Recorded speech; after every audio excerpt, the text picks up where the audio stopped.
उसी समय राजा बोला है खामोश, तू उसकी बात कर रही है ना, मुझे 6 महीने हो गए मैंने उसकी सूरत को नहीं निहारा और तू उसे दोष लगा रही है, तू उसे दोष लगा रही है, तुझे शर्म नहीं आती? रात भर में जमीन पर पड़ा रहा और तू पैर पसारे सो रही थी। महाराज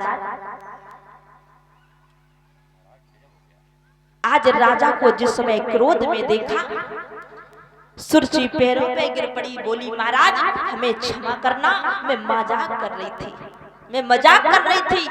महाराज को अंदर लेकर के गई है, बहुत ही सुंदर सुंदर पकवान बनाकर के खिलाए हैं।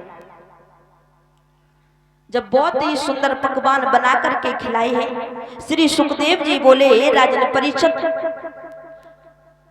उसी समय उसी रात को राजा उत्तानपाद ने सुरची को भी रक्तदान दिया है।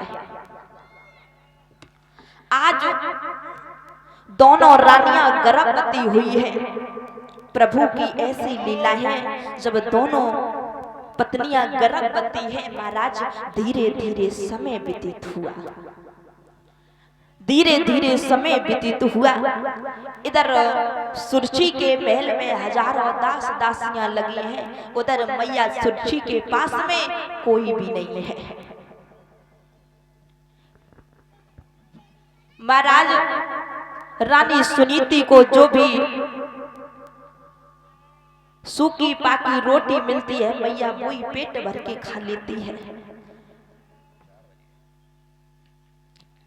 उसी समय धीरे धीरे जब समय व्यतीत हुआ, मैया सुनीति के गर्भ से बड़ा ही सुंदर बालक पैदा हुआ, बड़ा ही सुंदर बालक पैदा हुआ। इधर मैया सुरची के गर्भ से भी बड़ा ही सुंदर बालक पैदा हुआ है। राजा उत्तानपाद बड़े ही खुश हैं। महाराज कहाँ एक भी बालक नहीं था, आज राजा उत्तानपाद के यहाँ पर 2-2 बालक की प्राप्ति हुई। राजा ने जब नामकरण संस्कार करवाया तो बड़े पुत्र का नाम ध्रुव रखा गया और छोटे का नाम उत्तम रखा गया। महाराज धीरे धीरे बालक सयाने होने लगे हैं। धीरे धीरे जब सयाने होने लगे हैं, रोजाना उत्तम ध्रुव के पास में खेलने के लिए आया करता था। एक बार उत्तम ने कहा है भैया ध्रुव, मैं रोजाना तेरे घर पे खेलने के लिए आता हूँ, आज तू ऐसा कर कि मेरे पिता की कचहरी में खेलने के लिए चल। आज उत्तम ध्रुव को लेकर के अपने पिता की कचहरी में पहुंचा। राजा उत्तानपाद ने दूर से ध्रुव को आता हुआ देखा, उसी समय महाराज झपट के आज गोद में उठाया, राजगद्दी पे बैठा लिया और उत्तम को वही पास में खड़ा कर लिया। महाराज ध्रुव को आज सीने से लगा लो, जवाब दिया बेटा हमें माफ कर देना, क्योंकि मैंने तुझे पिता का प्यार ना दे पाया, हमें माफ कर देना। आज ध्रुव टिकटिकी लगाए देख रहे हैं, उत्तम पास में खड़ा है। उसी समय एक चुगला आया और कहा कि महाराज हमें बड़ी तेज से भूख लगी है, अगर तुम्हारी आज्ञा हो तो मैं घर भोजन करके आ जाऊं। राजा को नहीं पता है कि जो चुगला चोरी करन जाए। राजा ने कहा कि यहाँ चले जाओ।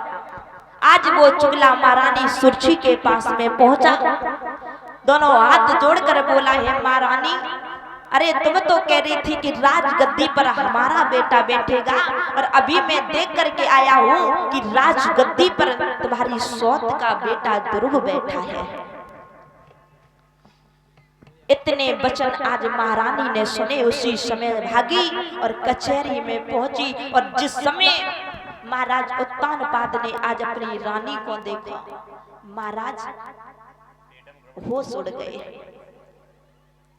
जब होश उड़ गए, सुरची पास में आई है, ध्रुव का हाथ पकड़ा, जमीन पर ढकेला मार दिया। आज वो लाल मुंह के बल जमीन पर गिर पड़ा, मुंह के बल जमीन पर गिर पड़ा है। और सुरची कहने लगी, अरे जा, ये तेरे पिता नहीं है, और जाकर के अपने पिता की खोज कर।